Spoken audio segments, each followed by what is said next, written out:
just wizardry. I mean, this guy's just a wizard in terms of like the play calls that they had on that final drive were just ridiculous.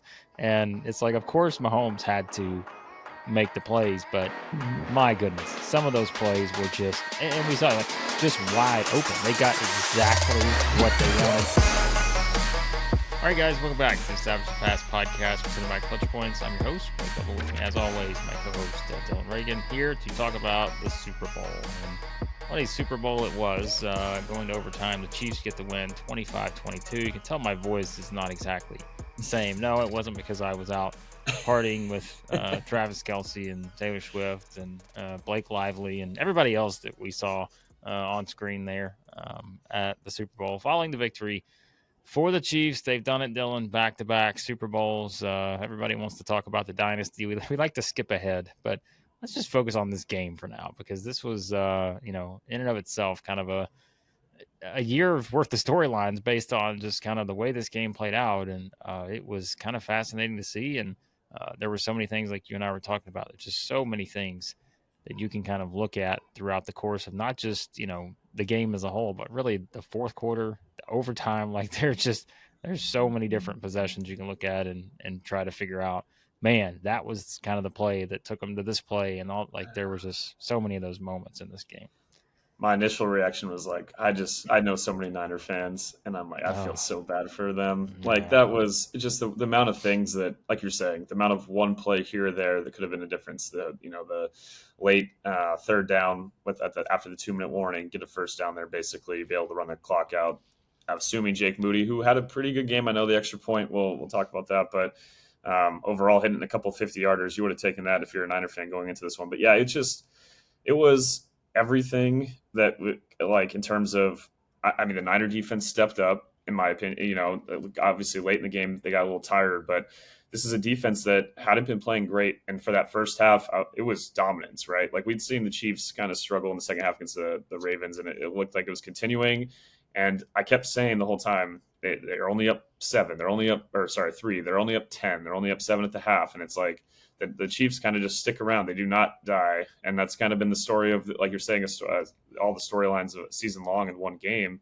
This was the Chiefs this year. It's a defense that has really, in my opinion, and I know after the game, Andy Reid made a point to shout them out, but they really were the standouts. The plays that Trent McDuffie made, obviously that same exact third down off the 2-minute warning stands out. But I mean, he had the one hold in overtime, but overall, fantastic game. Chris Jones, crucial plays when they needed it, when guys are breaking open, when Steve Spagnuolo is dialing up. Once again, Spags just doing his thing as he always does. Yeah. But I mean, they just kept him in it. And obviously I'm not trying to not talk about Mahomes and what he did, and obviously the overtime and even down the stretch of the second half, so many crucial plays, the last drive to get in field goal range, obviously the touchdown in overtime. But for me, it was just they provided the opportunity. Without them, we're talking about a team that, when they lost the Super Bowl, obviously the offensive line was kind of a storyline against the Bucs, but really their defense also didn't, hold up the same way. This unit, how they've been able to build that, is a credit to the whole team.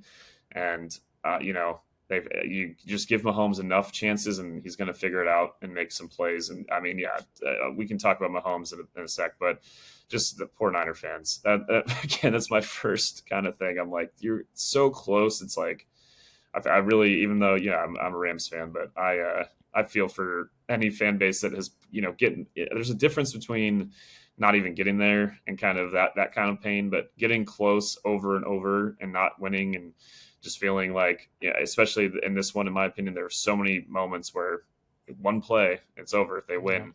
Yeah.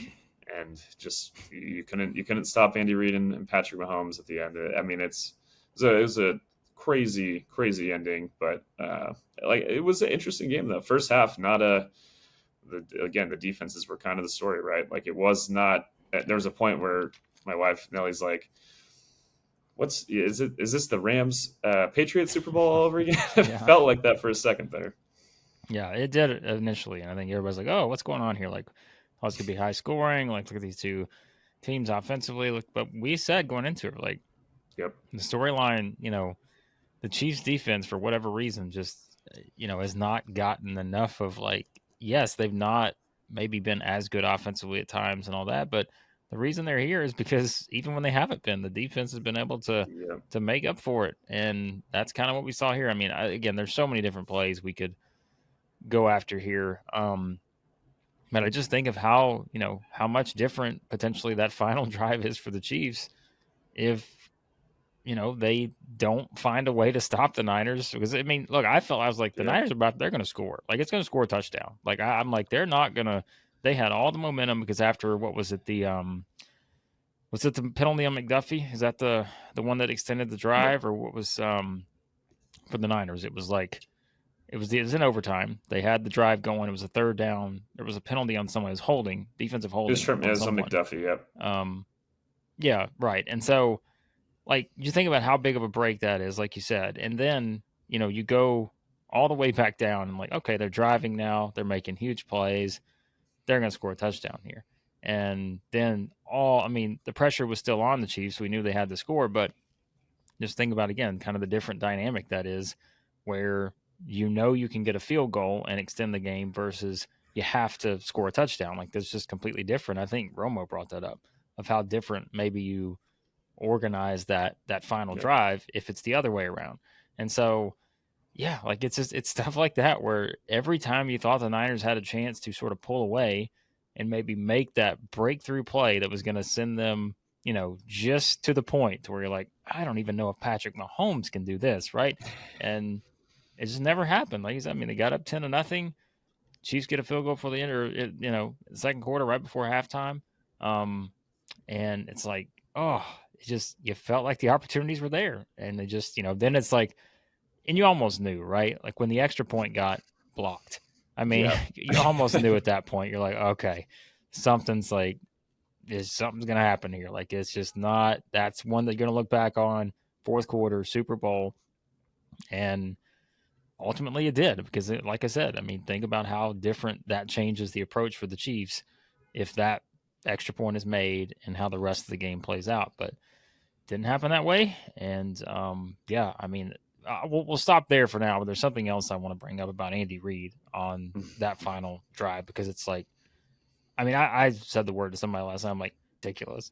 And it's like, of course, Mahomes had to make the plays, but my goodness, some of those plays were just, and we saw it, like, just wide open. They got exactly what they wanted, whether it was the fourth down, or Mahomes does the, goes around the end, he, gets the first down on his own, and then even the final play, where it's just, they were doing the play on the screen, everything kind of showing how you get one guy going this way and then boom, like there's no one over there. Hardman catches it.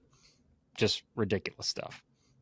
The crucial plays the Chiefs made, the Niners didn't. And I think that's, I mean, you're shouting out that when they have the ball, but same thing on the other side. The plays that could have ended it or at least made it a different game, obviously the extra point, like you mentioned, but that the third down in overtime in the red zone where the Niners had to settle for the field goal, the one at the end of at the 2-minute warning. And then, when the Chiefs need it, they got them. I mean, it's the story of the Chiefs against the Ravens too. The forced fumble on what should have been the touchdown by Zay Flowers. Every critical moment, they were ready. And I don't know if it's just the experience, but I think it's also just the talent of this defense, because they're pretty young for as talented as the Chiefs defense is. They have a lot of young guys. But you mentioned that, the wizardry of Andy Reid, that when they got to have it calls, he was making them. And they weren't the same. Brock didn't have the same, I'm going to have either option A or B. One of them's going to be open, right? Like, but you talk about the fourth down with Mahomes. If the guy sticks with him, he's just going to pop it to Kelsey. He's able to just kind of keep with it. It can't guard two guys. And then obviously the whole the same thing we saw in last year's Super Bowl, where they have the motion inside and then basically the pivot back out on the game-winning touchdown. They kept it the whole game. We'd seen it for two really crucial scores against the Eagles. Didn't run it this entire game, and then when they need it at the end, there it is, wide open. I did like how aggressive they were. I thought they might call a timeout there, might try to get to the second overtime period. As we were talking about, wasn't sure if that was the thing, but it was kind of crazy. But they, like you said, Andy Reid, man, and Patrick Mahomes, it's just those two together. you can't let them stay in it. And that's I haven't listened to all the post game comments from Kyle Shanahan. I'm sure it's not a fun thing talking about any Super Bowl loss, but losing in this fashion, especially with his history of losses in these games, I'm sure it was brutal. But if he's when he starts looking back at this game, it's got to be all the chances that you mentioned that they had earlier in the game to kind of separate the score a bit. And they're just going to do it. They kept. I mean, both teams settled for a lot of field goals to the credits of the defenses, but the Niners, you're up 10-0, and it never felt like it was ever, and it never felt like it was that far off for the Chiefs. And suddenly, obviously, you have that really bad break on the punt where it hits the that ankle of the guy blocking, and they score a touchdown right after. But when that happens, they didn't go to commercial break after the turnover. It happens, one play, boom, touchdown. You're like, the Chiefs are winning this game. It's got to. I'm sure, so psychologically, even if you think you're outplaying them, which they were for the entire first half, psychologically, as soon as that happens, it's like this is going to be a battle, and just the crucial. There's like 4 or 5 plays, and like every single one, like if the Niners make one of them, they probably win, and they didn't do it, and that's the magic of this Chiefs team. That's the kind of the nature of them. The whole year they didn't look like the Super Bowl champions that they were the year before. Some of the past iterations of the team, very different team with who they had and overall how the offense operated, but you still got Mahomes, you still got Andy Reid, and in that last drive, you finally see it all kind of come to fruition. All the crucial third downs. They had that weird play where they lost, the forward progress went like backwards, and they're like, all right, one moment, this is kind of devastating. Next thing you know, we got it down to like 3rd and 7. Rashid Rice is going to be there. Rashid played fantastic. I mean, the whole fourth quarter and overtime, just and absolutely he was wide open on that. What was the play where he tried to go to Kelsey, and I mean, if he'd have hit him, the game was over right there. And it's just like he was fantastic. You're right. Yeah, I mean, it was. We've seen him all year improve, but it was almost kind of. We've seen some Super Bowls that are like dichotomies of the, kind of like sum up the team season. Like the Rams Super Bowl started out hot, and obviously I'm always going to talk about the Rams Super Bowl after Super Bowl Sunday. It started out hot, the game, and just like they did that whole season. Then they had the really tough stretch in the middle there, and then Stafford and those guys figured out this game too for the Chiefs. That did not start out the way on offense that it always, we've seen it, gotten used to in the Super Bowls with them. Next thing you know, they kind of figure it out late in the game. The defense is doing their thing. And then Rashid Rice, for him, kind of overall just a slow first half for that offense. And then these guys that have made big strides all year come up clutch. And obviously Kelsey's ends up, after a really, 1 yard and 1 reception, they kept talking about that at halftime, ends up having a really big second half. I mean, these guys just keep going, keep making plays, but it's really not. It's there's not the number of playmakers the Niners have on their end, but to their credit, Pacheco, McCole Hardman obviously the game-winning touchdown, but obviously made that really long catch early in the game. But the guys just step up; they just find a way with all their tight ends and all their motions and everything. It's just. The Chiefs do not die, and it was just a classic example of that. And man, as much as we talked about the quarterback difference, and I think Brock played a good game. I don't think, again, there weren't a lot of situations like some games where it's like, what QB is going to make this play? But looking back at it, I think the difference wasn't so much just obviously Mahomes is Mahomes and Purdy is who he is, but it was the answers that on a lot of those crucial calls, Mahomes had the ability to run or pass or have the optionality of it. It was there when they needed it. And to Spagnuolo's credit, in those moments for Brock, it wasn't so much that Brock made a mistake. It was just pressures in your face. And he really didn't have a chance to kind of make some plays when guys are getting open, that they got the pressure when they needed to. And I mean, that's a credit to a good scheme and a team that just keeps finding a way to win. And it's crazy, man. Yeah, it was kind of the season-long thing. It was like, well, who's going to step up outside of Travis Kelce? And it literally everyone stepped up on the final drive. Like it was, pretty much everyone. I mean, even I thought it was even like the little thing of right after Valdez-Scantling gets the loss for 3 yards after he could have had, 8 yards or something. He goes right back to him on the next play. And, sometimes it's like, hey, I'm not going back to that guy. He just, what is he doing? He just lost us 3 yards in the Super Bowl. This could be the reason we lose the game. Went right back to him. Great read. Like, And they kept doing that. Even Pacheco, like he didn't have any huge plays necessarily, but it's just he gave them some yards on that drive, like the yards they needed, a couple plays here or there. And you mentioned Rice and yeah, and then Hardman. Like I'm thinking back, I'm like, yeah, like we were watching McCall Hardman what 6 months ago on Hard Knocks, like with the Jets, and like, hey, okay, he's gonna be someone there and right. And then think about like where he's at now. He just caught the game-winning touchdown in the Super Bowl for the Chiefs, and like what a story! Like it comes full circle for him all the way back and catches the game winner. So yeah, but like on the other side, I'm not gonna lie to you, like we were doing our Super Bowl MVP and like long shots and all that. I mean, I'm like, man, what were Juwan Jennings like? What was his odds? Like they had to be just because I'm like, he's gonna get this thing if the Niners win. I'm like, he's thrown a touchdown pass, he's caught a touchdown pass, a crucial one. Like this guy might end up getting it, and I don't know if that would have happened, but for a time there, I'm thinking because McCaffrey ended up racking up some pretty good yards. Probably would have been Christian, yeah, because he had 160 total, 80 each rushing and receiving. But yeah, I mean, so it was like I felt like. It's almost like one of those games where it's like, and someone said this last night. I don't remember who. I think it may have been Bill Cowher, who said, the 49ers didn't lose the game. The Chiefs won the game. And I think that's kind of what it comes down to. It was the Chiefs just, sure, the Niners had a couple of those missed opportunities, but like they weren't those that just felt like they were bad plays necessarily outside of, like you said, whether it was the special teams one, even the block kick. I mean, sure, could Moody have gotten it a little higher? Yes, but like, still, it's hard just to blame that one thing, but it's just they just got the scheme, like you said, of the Chiefs defensively down the stretch. Patrick Mahomes doing his thing, Andy Reid doing his thing, and it just all combined into to giving the Chiefs win. Now, the one thing I don't know if we've talked about this yet, but the decision. Everybody's making a big deal about the decision for Kyle Shanahan to take the ball in overtime. Mm-hmm. I mean, that is one that he's probably going to hear about for a little bit. So, yeah, I don't know. I mean, before the season, I don't know if we really talked about it on here, but as soon as that rule change kind of went through, in my mind, it's you're going on defense. And I think the reason he didn't isn't so much not like in his mind, he talked about it after the game a little bit, did see those comments where in his mind, it's like if we score a touchdown, they score a touchdown, now we get the ball and we win, right? But the problem is the team that if you score a touchdown first and you go on the ball back, obviously same way the Chiefs did just now in this game, they knew on fourth down they're going to have to go for it, which is a big advantage in my opinion in terms of the play calling and just overall the mindset you're going to have.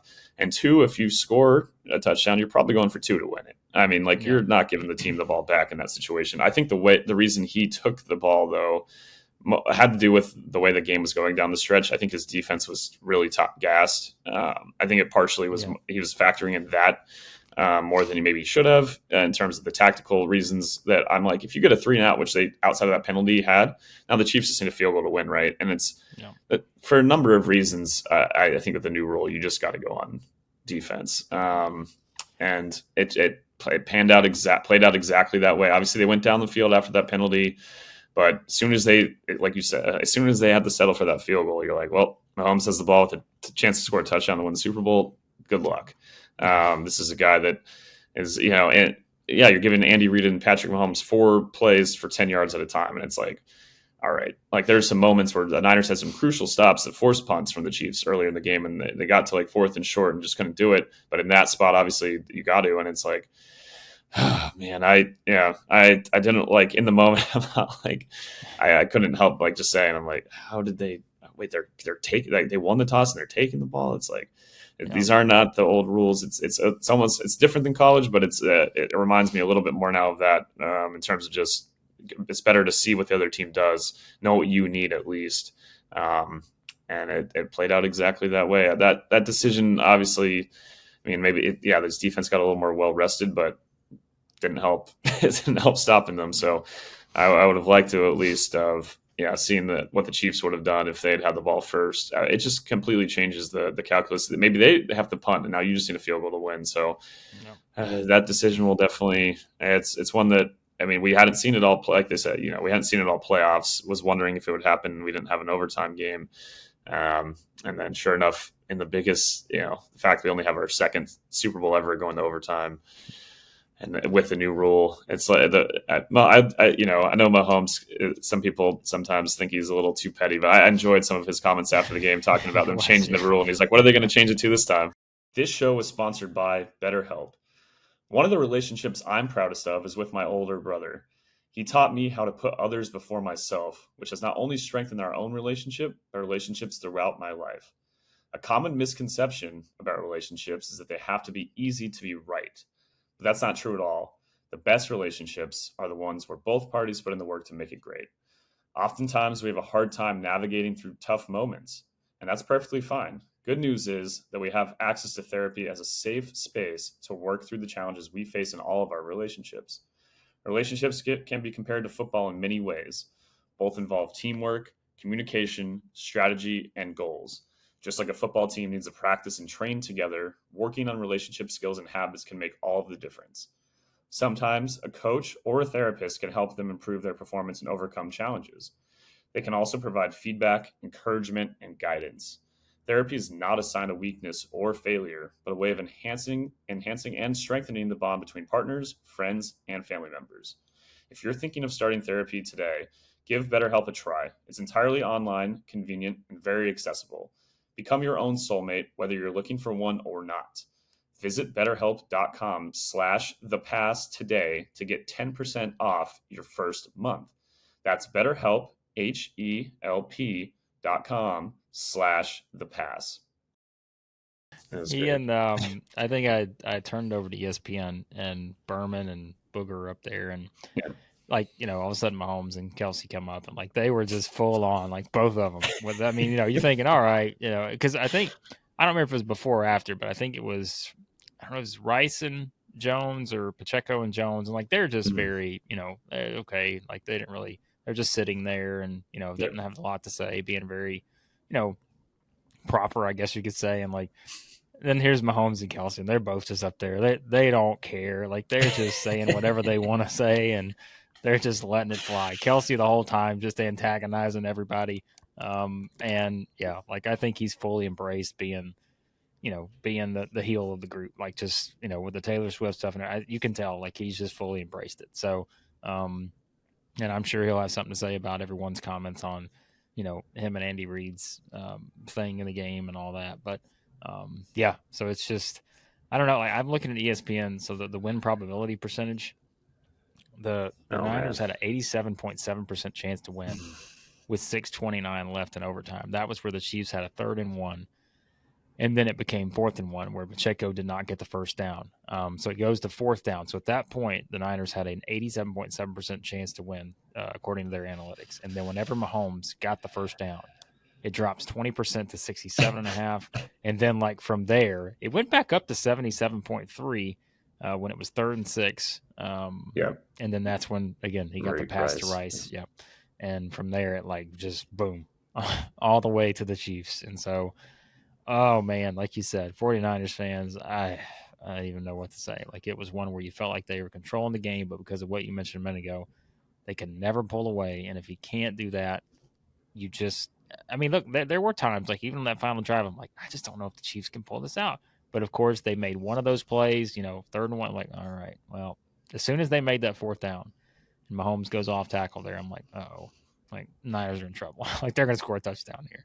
So, yeah, what a game. And boy, it's, as you look ahead, obviously, as we said, everybody's going to talk about the three-peat and all this other stuff.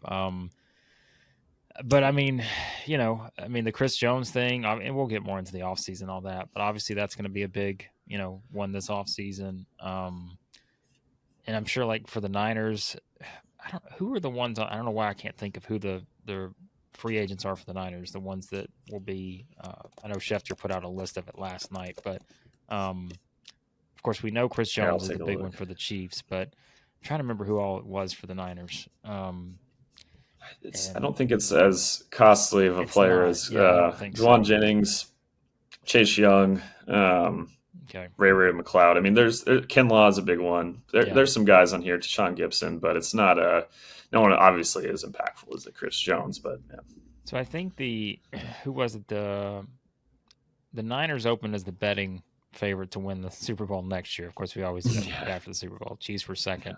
I think I don't know if it's the Bills were third or the Ravens third. They were close. Yeah. And then, of course, I think you had like the Lions, the Bengals, and all those teams. So it'll be interesting to see the offseason for both these teams. Like we said, I'm curious to see what the Chiefs do in terms of, everybody said they couldn't win with this group in terms of the weapons around Mahomes. They did. So, like, does that give them more incentive just to say, hey, if we have to replace a Chris Jones, like, we got to go out and spend that money there and be fine with it because we've seen that our defense can carry us. And then for the Niners, it's not like the Niners don't need any more offensive weapons. Like, I mean, they're loaded everywhere. So it's like, what do the Niners really need? I mean, I don't even know what you would say right now. So.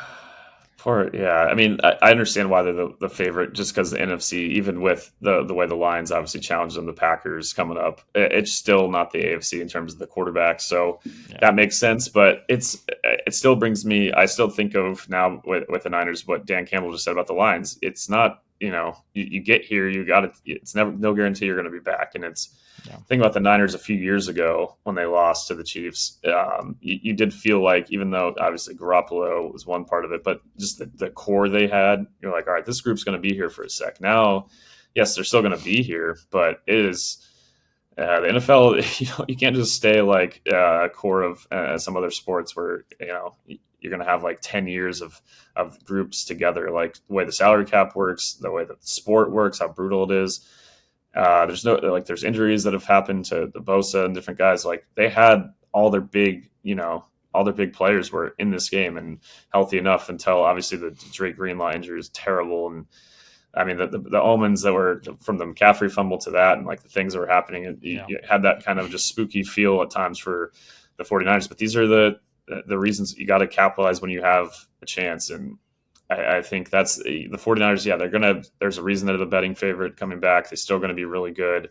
But I do think some teams in their conference are getting better, and they're not getting younger. And I think other times I have maybe not looked as far into like the mental side of some of these brutal losses the Niners have had. But I mean, they've been to like 7 championship games going back before Shanahan in the last however many years, like 12, 15, 13 years. And they've won only 3 of those 7, and then they've lost all these Super Bowls by combined like 17 points. And it's just, it becomes like taxing almost to a certain extent. You just haven't been able to get over the hump. I think they're still going to be a great team. I just think that the competition and the NFC is about to level up a bit. And even if you do get through it, we see what happens. You have an alien on the other team that just he's like 9-2 when down by 10 points or something like ridiculous, or in the play, like it's ridiculous stats. Mahomes won 3 Super Bowls. He's only lost 4 games in his career by multiple scores.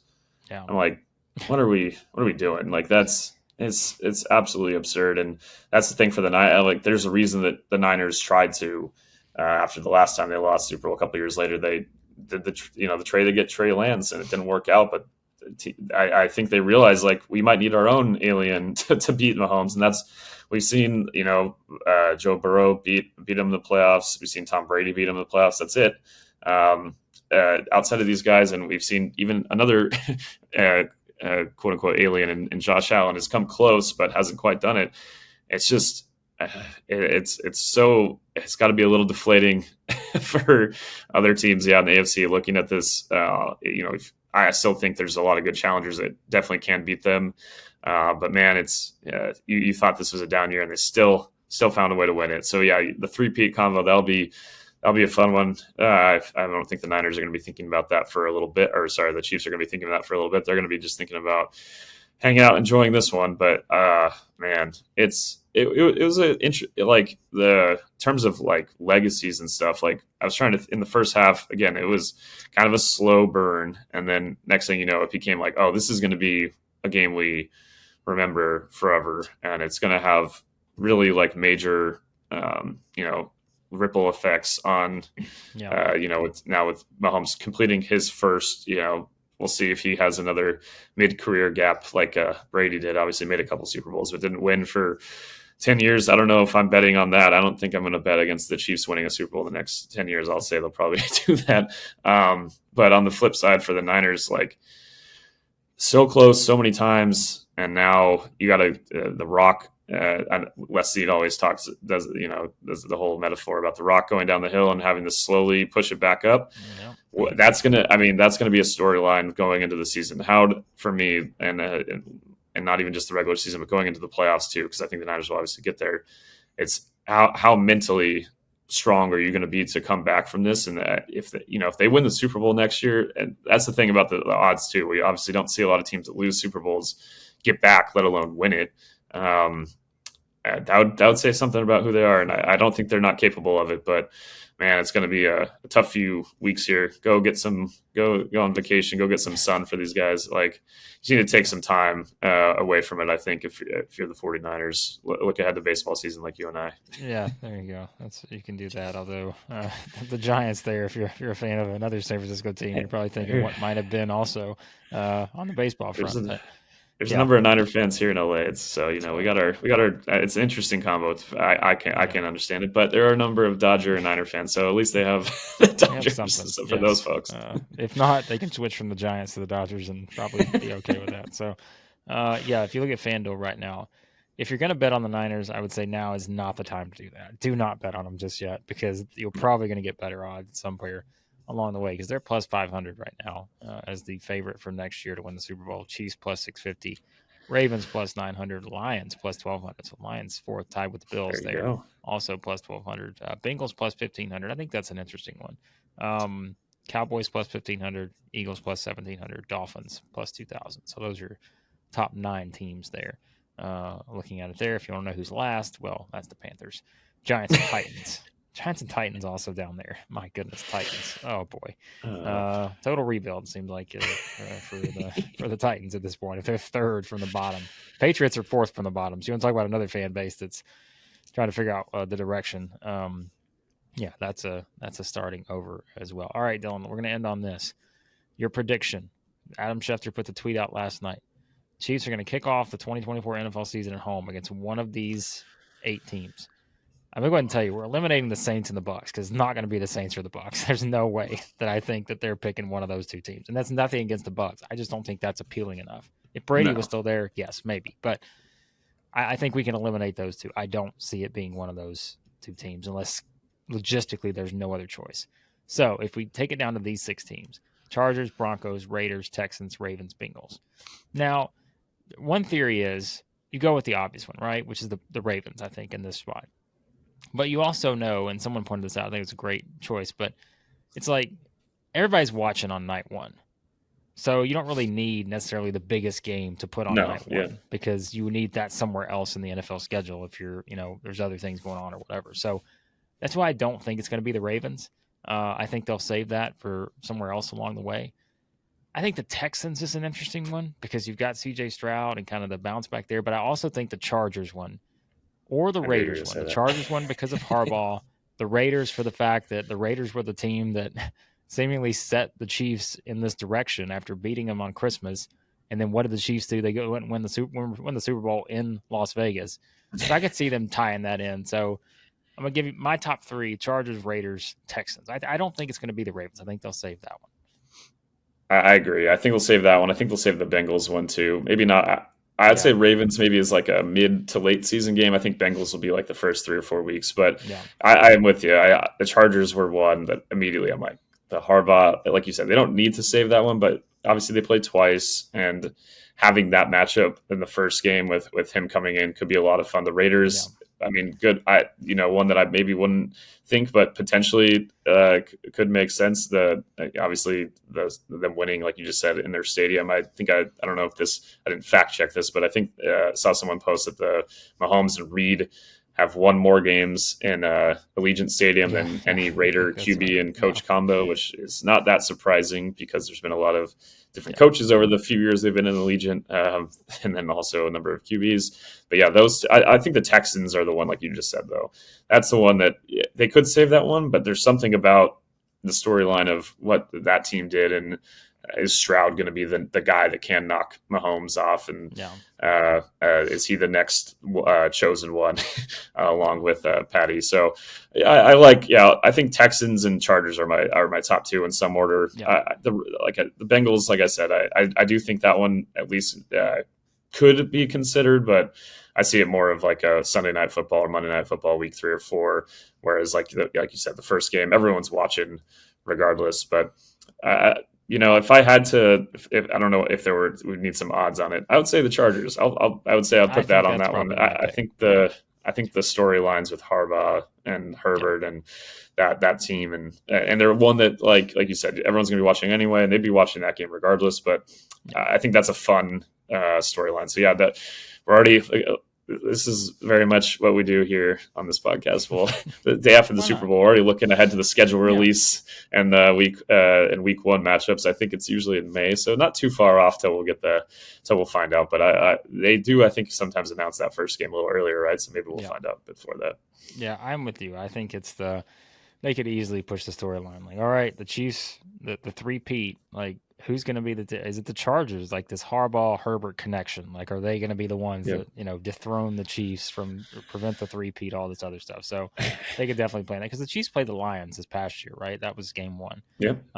So they kind of got the up-and-coming team. So like, I could see the Texans being in that Lion spot this year as the opening game. You've got the up-and-coming, kind of team on the rise, but I think the Chargers are the most intriguing one if it's not the other obvious ones, which we think they're going to save for later. If it's, I got nothing against the Saints, but if it's Chiefs versus Saints, I don't know what they must have had a lot of scheduling things to do that. So I don't see that happening. But Bucks doubling down on that. What you said about people watching regardless. They're like, let's throw the Saints. They may. Again, nothing against the Saints, but that's just a team that, did not make the playoffs. And just don't seem to be in the spot they were several years ago. Their fans will tell you that too. They're not exactly happy with the situation. Not at all. So, we'll go with the Chargers as our pick, but we'll see what happens there for now. But of course, Dylan, lots of reaction to the Super Bowl over at Clutch Points. Let everybody know where they can find all that. Yeah, and go to the Clutch Points app to our NFL section there. Lots of, even though obviously no more games, but tons of coverage leading up to the draft, tons of free agency, everything that we were talking about with the pending free agents, going over the best guys that teams need to re-sign, need to bring in from outside, all that stuff in the Clutch Points app, the NFL section, also clutchpoints.com in our NFL section there. Sure, we'll have a mock draft probably coming out.